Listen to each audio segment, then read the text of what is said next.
Real estate companies always handle all kinds of properties. Of course, some of them have experienced accidents or disasters. Stories about these houses never seem to end. But one story I heard came from a friend I met at work. Mr. Ishida. This is how it went. Near the border between Tokyo and Chiba Prefecture, there was a rental property managed by his company. The house was a bit eerie, and rumors said strange things happened to those who lived there. Still, the company's job was to get people to pay and move in, no matter how hard they tried. Many tenants moved out after just 2 or 3 months. The reasons they gave for leaving sounded ordinary, but some were recorded in strangely vague ways. For example, one tenant said there wasn't a big problem, but that the place wasn't suitable for someone with a sensitive stomach like theirs. Another wrote a review saying only those with extreme endurance could live there. Mr. Ishida read these reasons and thought, "What nonsense. This is such a headache." Yet the odd excuses made him even more curious. So he convinced the company to let him live there for 2 weeks. He wanted to find out what was really wrong with the house and what the previous tenants had encountered. To his surprise, the company agreed. He prepared a simple futon, bedding, and a small table and moved in. The first week, nothing happened. The house was actually quite comfortable. He figured all those strange reasons were just tenants making up excuses to move. He planned to return to his own place the following week. But that night, things started to happen. After work, he went out drinking with some friends. On the way home, he suddenly had an urge and need to pee and his stomach began hurting. He hurriedly walked back, opened the door, and headed straight for the bathroom. To his shock, the bathroom door was locked. Fighting the urge, he pressed his foot against the door and crouched down, trembling as he searched for the key. He didn't even have a key for the bathroom lock. The company hadn't given him one. Helpless, he stared at the locked door. Then he realized the lock was the kind you could open with an ordinary coin. Quickly, he grabbed a 100-yen coin, unlocked the door, and rushed inside. After he finally relieved himself, it occurred to him, I was the bathroom locked just now? He looked at the doorknob and thought, even if it's a simple lock, if no one is inside, it shouldn't be locked from the inside. Suddenly, a chill ran down his spine. Goose and Strauss. He hastily pulled up his pants and left the bathroom. During his last week there, several times after work when he went to the bathroom, he found the door locked from the inside. Worst of all, he was always in a hurry. So many times it became dangerous. He finally understood what the tenants meant by their reasons for moving out. His 2 weeks stayed on him. The house itself was very problematic, but if you're holding it in on the way home, that was the real danger. After hearing Mr. Ishida's story, I thought whatever was inside that bathroom must have been intentional. Back when I used to work at a real estate company, I also encountered unpredictable situations. Everyone knows that after the bubble economy burst in Japan, many homeowners couldn't pay their mortgages and ended up committing suicide. Houses where people had died by suicide tend to carry mental defects, making them extremely hard to sell. But once a client commissions the sale, we have no choice but to try. At one point, I was in charge of selling such a property. To sell it, I held an open house event. This means the house was open for a few days, and sales staff would wait inside for visitors. Interested buyers could come any time to look around freely. I remember it was a hot August day. I had prepared everything by morning and waited inside the house. But the visitors were all neighbors from the same apartment complex, just nosy people. Really, and it got so annoying. While I was feeling irritated, I heard a man's voice from the entrance. Hello, may I see the house? I stood up from the chair saying, please, come in, and prepared to open the frosted glass door between the living room and the entrance.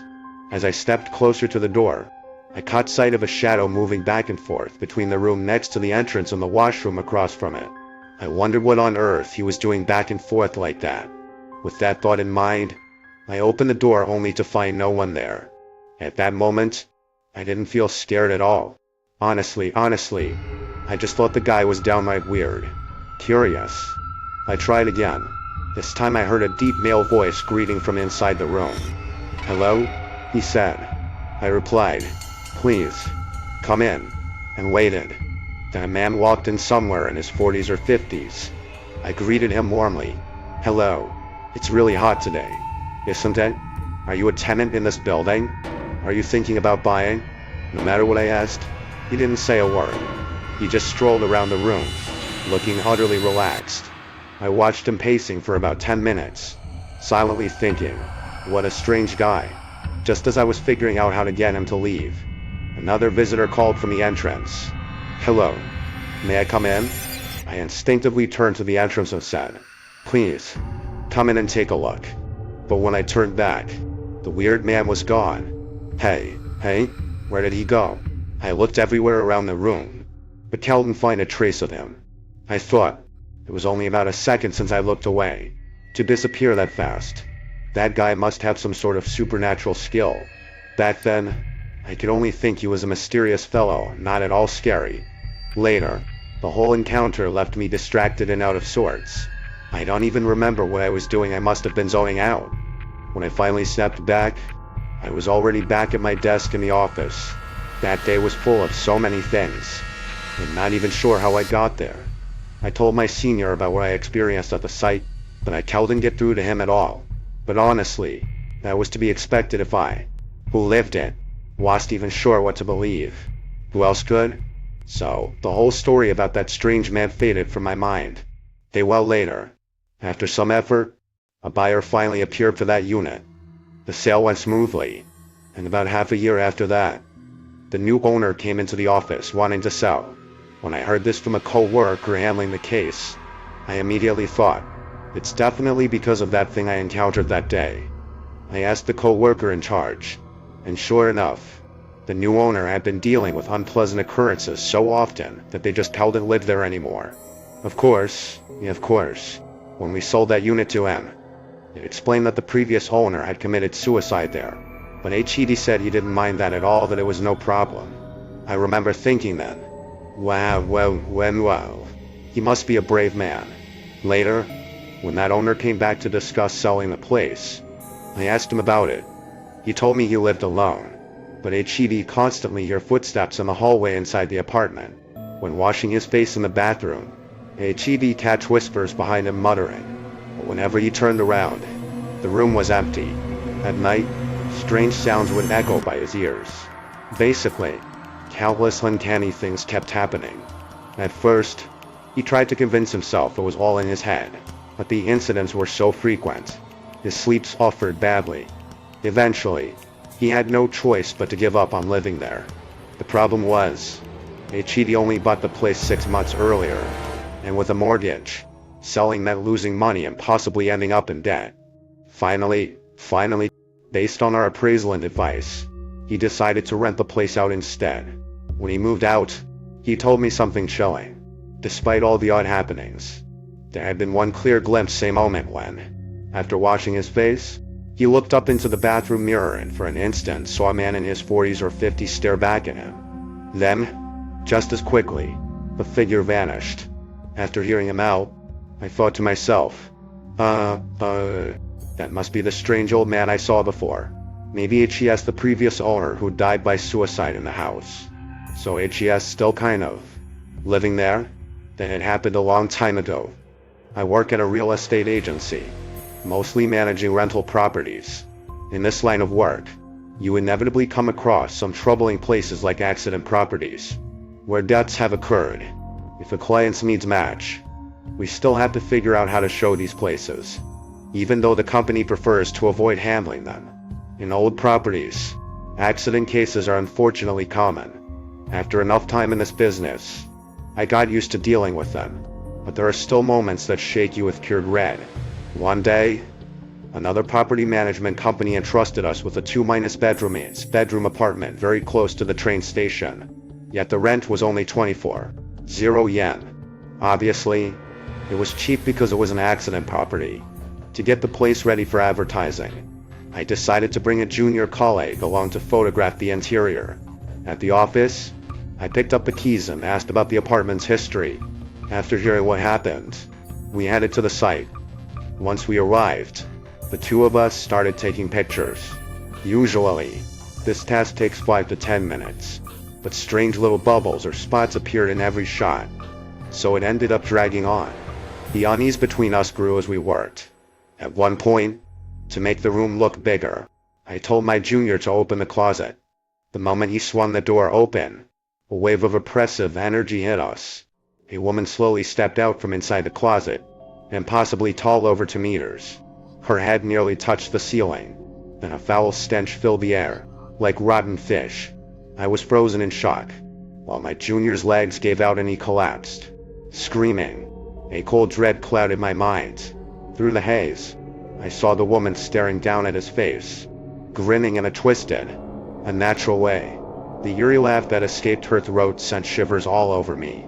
Suddenly, dizziness washed over me. The last thing I remember was falling into that terrifying swirl of darkness.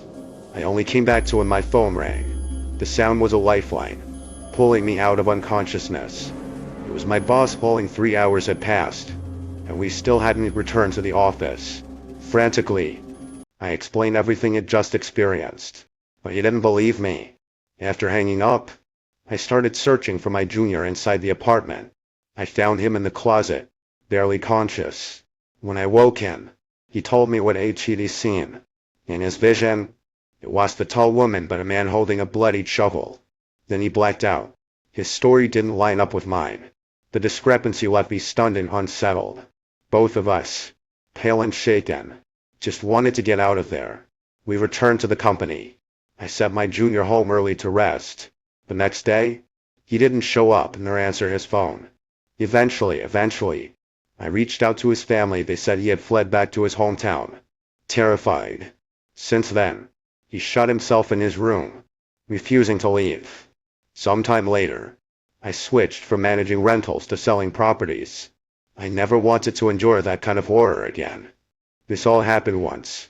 Years ago, when I was selling a house in a Tokyo residential area.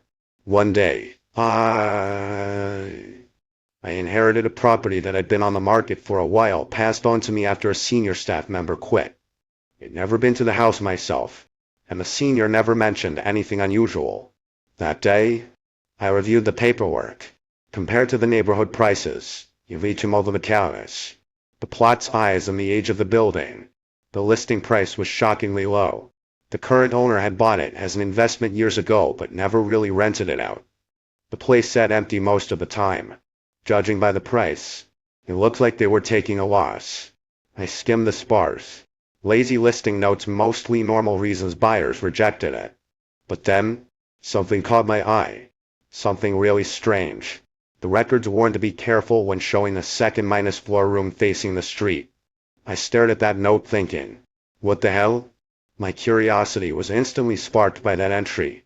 So, I decided to visit the house myself that afternoon to take a closer look, and figure out how to sell it afterward. After lunch that day, I followed the address and arrived at the property. It was tucked away in a narrow alley. From the outside, it looked like any ordinary house. I gazed up at the second-floor windows, wondering, is that the room? Strange. It's been vacant for a while, yet the curtains are still up.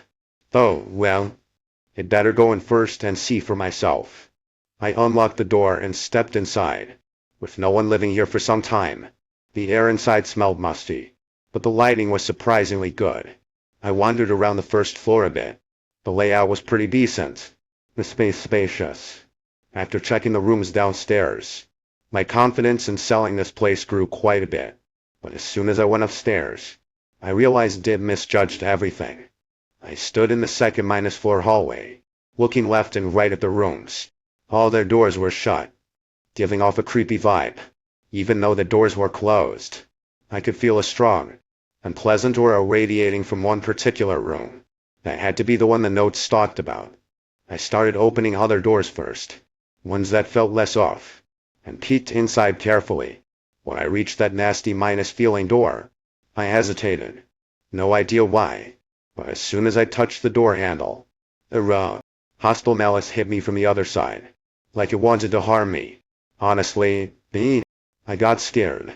My body's instincts screamed out to open that door. Still, as a professional real estate agent, I had to see it to sell it. How else could I make a sale? Summoning all my willpower, I opened the door. Inside, it was pitch black, so dark it was terrifying. I cowled and see a thing. I turned on my phone's flashlight and shone it around. The walls, ceiling, and floor were painted entirely black. Even the curtains were covered in black paint. No wonder no natural light got in. I hurried over to the window, pulled back the curtains, letting light flood in. Then I turned around to get a clear look inside. That's when I jumped back in shock. The walls and ceiling were now painted regular white. The floor was natural wood color. I froze. What the hell was that pitch-black scene just now?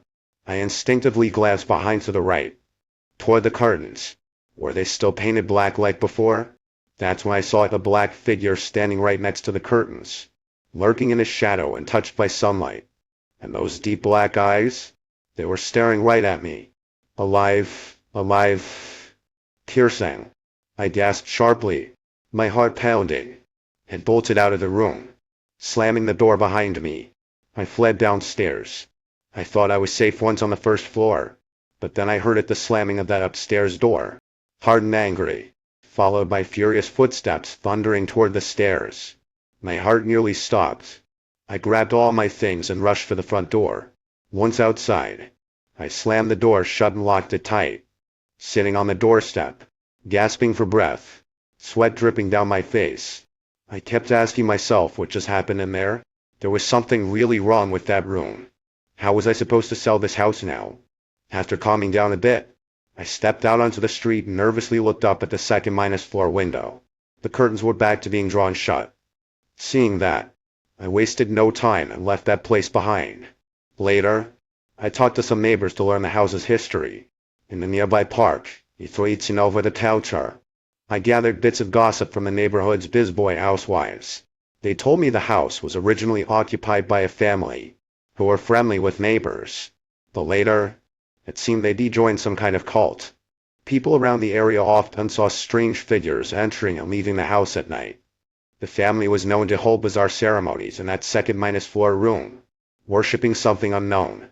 Loud noises and chanting often came from those upper rooms. The neighbors cowled and take it anymore. Police ended up visiting the house repeatedly late at night. The relationship between the family and neighbors fell apart. Then tragedy struck the family continuously. The young boys in the household died mysteriously in accidents, one after another. The mother suddenly lost her mind. Then one day, she vanished without a trace. Only the father and the daughter remained. But one night, out of the blue, they packed up and moved away in the middle of the night. The house was sold to the current owner.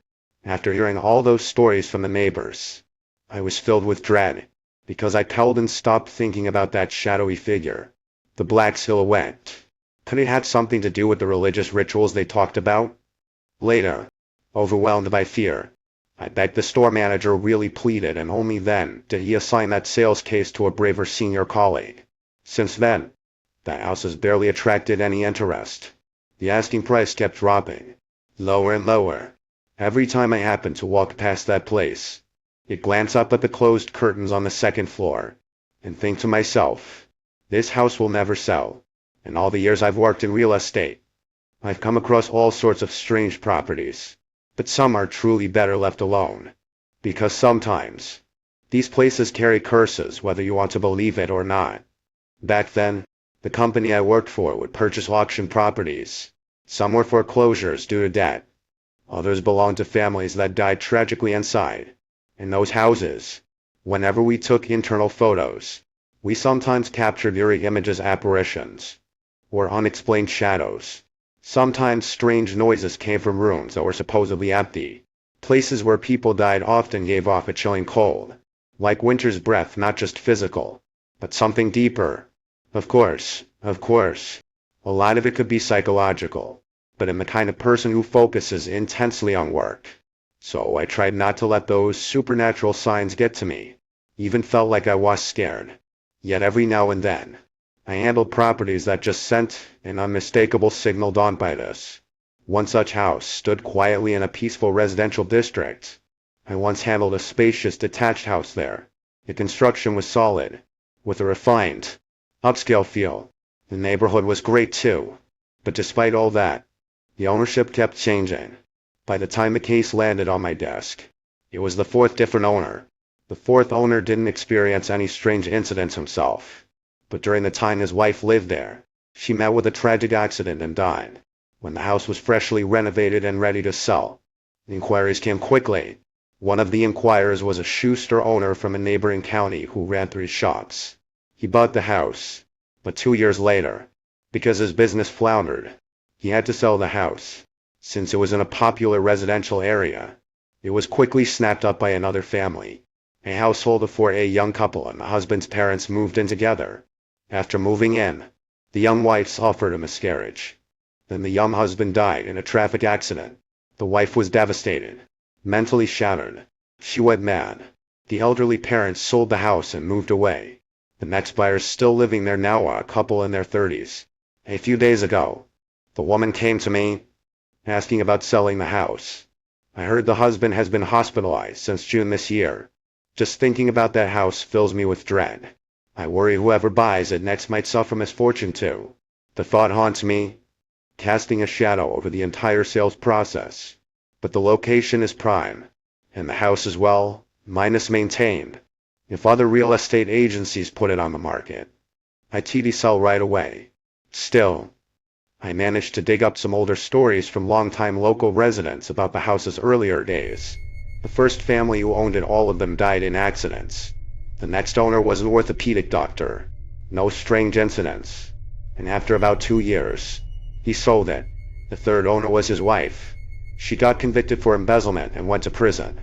I don't know why, but misfortune seems to cling to whoever owns that house. For all these reasons, I'm convinced that place is cursed. What will happen to whoever lives there after buying it? That thought terrifies me. And sure, many people have looked online for homes. Sometimes you spot a cheap, beautiful house and feel hopeful. But when you click to see photos, there aren't any. You're disappointed and silently curse the agent, what a lazy fool for not taking pictures. In fact, many times, no photos aren't just because of laziness. There are other reasons. Maybe someone still lives there and it's inconvenient to shoot. Some listings are even fake, designed to lure buyers. But more often, photos are missing because they simply can't be shown. You're probably wondering why that is.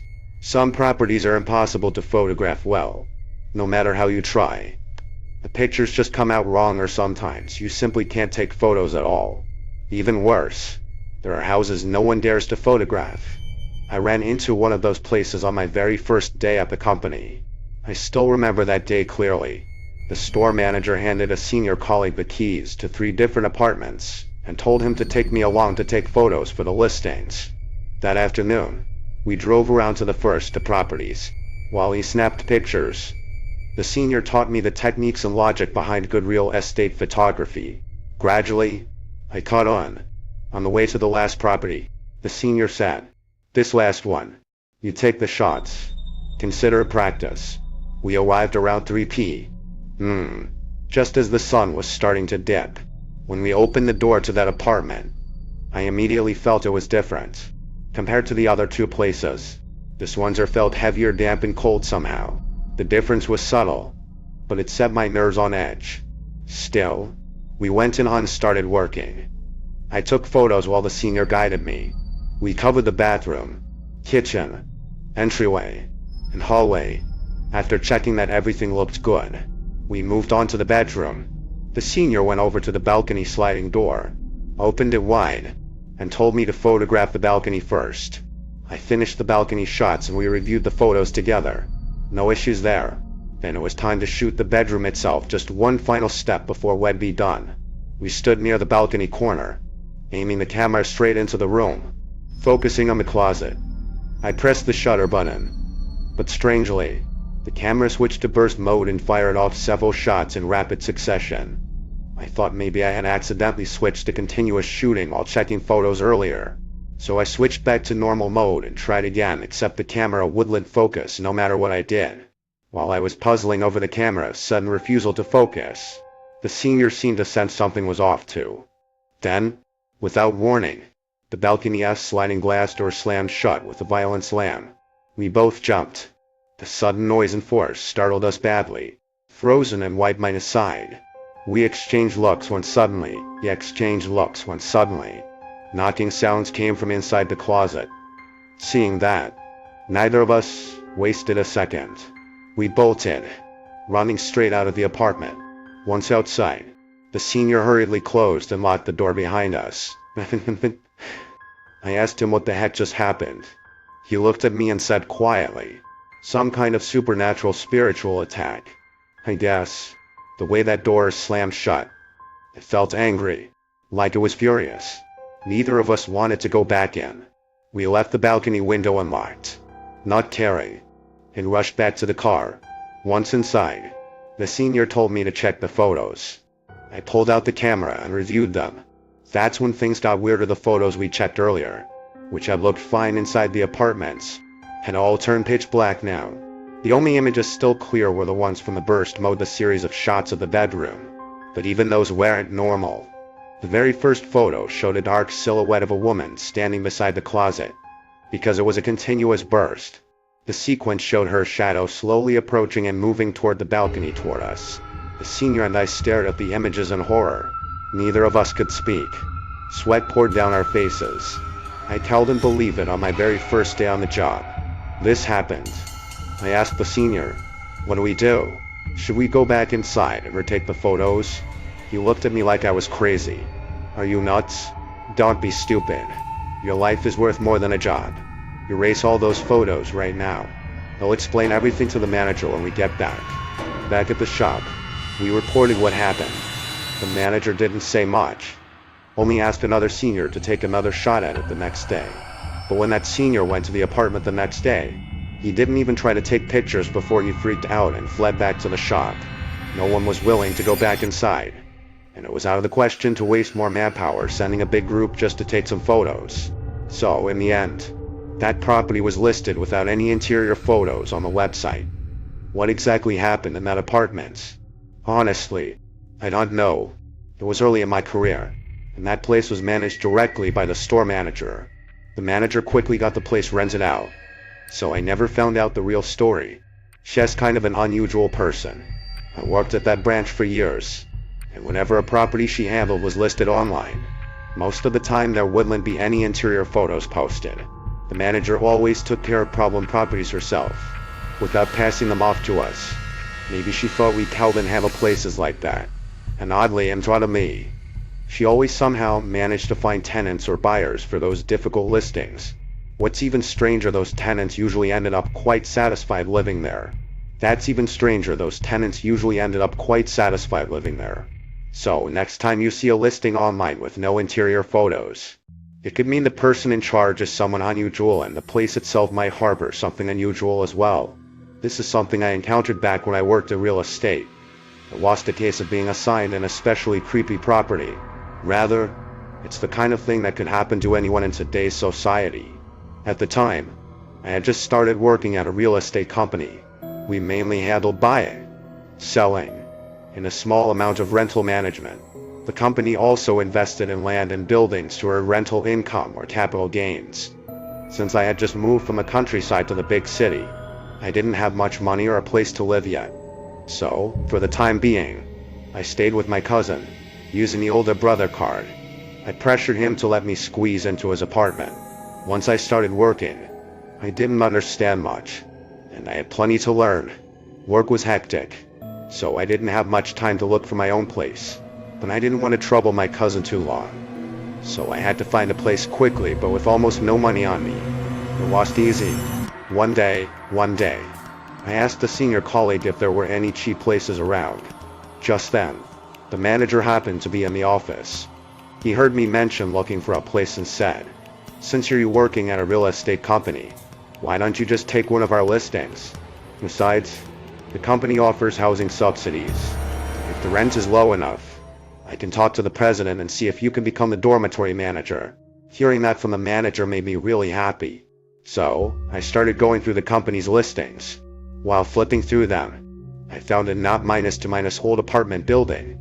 The whole building mostly had single minus person rooms. Although it was that close to the station, the price was affordable, so I decided on it. Later, the company appointed me as the dormitory manager for that room. Every month, I only had to pay a small management fee. Soon after, I moved in. When I moved, My cousin helped me carry and organize my things. By the time we were finished, night had fallen.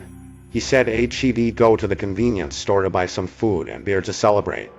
At that moment, a strange voice greeted me at the door. I went to open it and found an elderly man, probably in his 60s. We exchanged introductions and chatted briefly. Then, he returned to the apartment next door. That night, my cousin and I drank and ate a little, and ended the day in good spirits. The days after that were busy. I didn't spend much time at home usually. I'd shower and go straight to sleep. Sometimes, I'd lie down for just a few seconds, and when I opened my eyes, it was already morning. That routine went on for a while. One day, when I came home and lay down with my eyes closed, I noticed the sound of flies buzzing around the room. They were even flying near my face. I found it irritating. I got up and shooed the flies out, then looked at the trash can, which was full. I wondered if it attracted the flies by not taking out the garbage yet. But it left garbage in the room before without this happening, so it was strange. Still, I figured it must be the trash. So the next day, I took the garbage out. But the flies didn't get any better over the next few days. In fact, they seemed to be increasing. It was frustrating. Every day after work, I came home to chase flies. I had no idea where they were coming from. 2 days later, on a day off, flies were still swirling around my room. Outside on the balcony, some were attacking the screen, trying to get inside.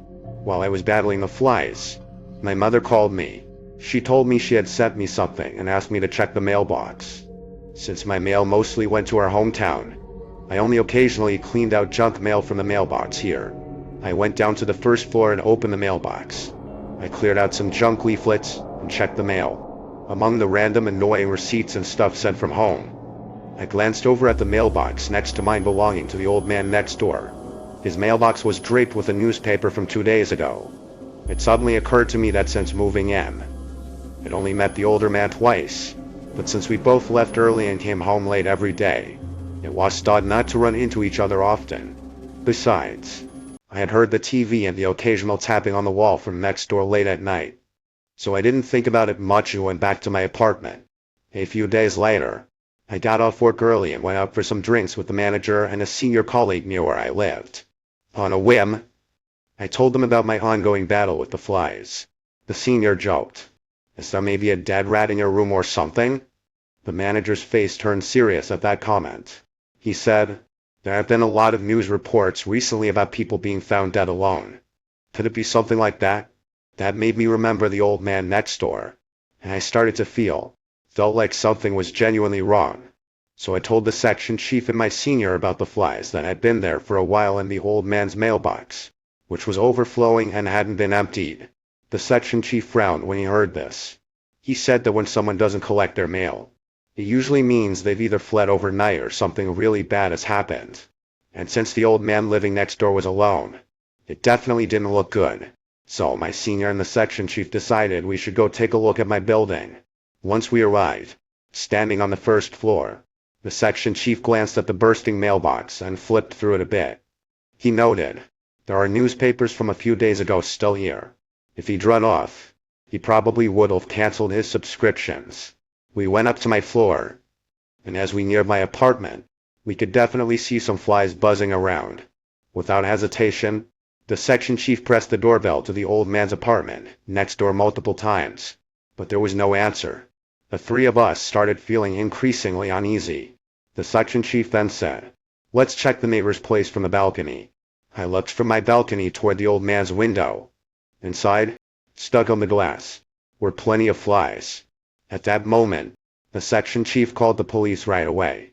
He explained the situation over the phone, and within 10 minutes, police and EMS arrived. Later, the officers told us the old man had indeed died inside the typical isolated death. It seemed he'd been dead for quite some time. The police advised us to stay in our rooms while they handled things or find somewhere else for the night. I was seriously shaken by it all. So that day I ran to my cousin's small apartment for refuge again. I stayed squeezed in there for about a week before I found a new place to move to. The thought that someone had died next door just left a bad knot in my stomach. About 2 months later, A homeowner asked us to sell a property. My senior came to me after meeting the client and said it was the old man's apartment next door. The owner had arranged for some cleaning, but some things couldn't be fully cleared out, so anyone who visited should be prepared. That afternoon, the section chief and I went to inspect the place. Returning to that familiar spot stirred a strange nostalgia, but the moment we stepped inside, both of us were taken aback. On the walls and floors were strange dark stains like someone had been sitting there, leaning against the wall. I realized the other side of that wall was where I'd been sleeping on my bed every night. For a while, I had actually been sleeping just a thin barrier away from the corpse. I also remembered the police saying that when they found the old man, he'd been dead over 2 weeks. And during that time, sometimes in the middle of the night, I could hear the neighbor's door rattling against the wall or the sound of a TV. What were those noises exactly? Had the old man been living there after his death? Or was he trying to signal me somehow, hoping I'd notice something was wrong and call for help? That was one of the strangest experiences I had working as a real estate agent. Then there was the time an elderly couple asked us to sell their home where they'd lived for years. They wanted to move to the countryside for retirement. The sale price was reasonable, and the house was well kept. The neighborhood was quiet and simple. That seemed like a solid deal that would sell for sure. We started marketing the house, and about a week later I got a call from a couple wanting to see it. So I arranged a Sunday visit when the owners would be home. That day, the couple arrived with a young boy who looked about elementary school age. The husband and wife smiled politely and greeted me warmly. Their son stood behind them, smiling openly. He seemed genuinely happy. I gave a brief intro to the house at the door and then lead them inside to look around. Through the whole visit, reaching over from under the front desk, reaching over the counter, they kept smiling politely. As they toured the house, the couple complimented the place's beauty, though honestly, I sensed they were just going through the motions, eager to leave quickly. After finishing the tour, they said goodbye to the owners and left the house. But just as I was about to see them off, I suddenly realized one person was missing. So I asked, "Where's your son?"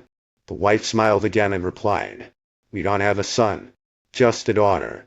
She explained their daughter was studying abroad. So after buying the house, it would just be the two of them living there. At first, I didn't quite catch what she meant, but suddenly, it all clicked. I just nodded along to politely end the conversation and let the topic drop. As I said goodbye to the couple, after the couple left, I was left feeling uneasy, almost like I couldn't quite believe what had just happened. Later, when I returned to the homeowner's place, I reported everything how that couple had seemed, the recent real estate market trends, and the progress on selling the house. Still, I found myself wanting to understand what exactly had gone on earlier, so I cautiously brought it up with the homeowner. "Those 3 visitors today," I said, "I really think if that family bought this house, they'd treasure it." The homeowner responded, "If someone could truly cherish this house, that would be wonderful. But didn't you say the visitors were a couple? How could there be 3? His words made my heart skip a beat. As I feared, only I had seen the boy, the third person. Quickly, I forced a polite smile and explained, "Oh, I must have misspoken. The guests mentioned 3 people because they plan to live there with someone else. Sorry about that." Although I was still preoccupied by that boy, nothing strange happened afterward. I tried to push it aside. Time passed. My colleagues and I took several more groups to see the house. But then, one day after showing the place and sending a client on their way, I began my sales report to the homeowner. He cut me off abruptly, a troubled expression on his face. "My house," he said. "I don't know when it started, but something strange has been happening." I asked him what he meant. He told me about the odd events they'd been experiencing lately. One night, he and his wife were asleep in their room upstairs when they heard someone running around on the first floor. At first, they were terrified, thinking it might be a burglar. But when they went downstairs to check, the noises stopped. All the doors and windows on the ground floor were tightly shut. Nothing was out of place, no valuables missing. Still, the footsteps kept coming in the middle of the night, over and over. Then, just yesterday, he heard the sounds climbing the stairs. He listened as they ran across the first floor, then up the staircase to the second floor right in front of their bedroom door, where the sound stopped. He and his wife were terrified. but they knew they had to face it. He walked to the door and was about to open it when the footsteps suddenly sprinted back down the stairs, and he even heard something rolling down after that. Both of them jumped, then went out to look around the house but found nothing. The homeowner sighed helplessly. We've lived in this house for decades. Nothing like this ever happened before. I don't understand why ever since we put the house up for sale, these strange things started. He looked genuinely scared. My wife and I don't want to be involved with something terrifying. That's why we're asking you have to help us sell the house as soon as possible. His words haunted me. I couldn't help but think back to the middle-aged couple and that unsettling boy they brought along. A creeping fear started to spread in my chest. But even though I was scared, I wanted to calm him down. I told him, without any real proof, I had seen this kind of thing before, how the anxiety around selling a house could sometimes cause owners to have strange hallucinations. I told him maybe it was just their minds playing tricks on them. I urged them to try to relax. If you still can't find peace, I said, maybe it's best to move out to the countryside for a while. During the sale, we'll take good care of the house for you. They accepted my explanation, though the sleepless nights kept weighing on them. Insomnia is no small matter, especially for older folks. So in the end, they decided to move to the countryside. The house was left in our company's hands to manage. About a month after the couple moved away, thanks to everyone's efforts, the house finally sold. But during the selling period, some colleagues began to complain to me. They said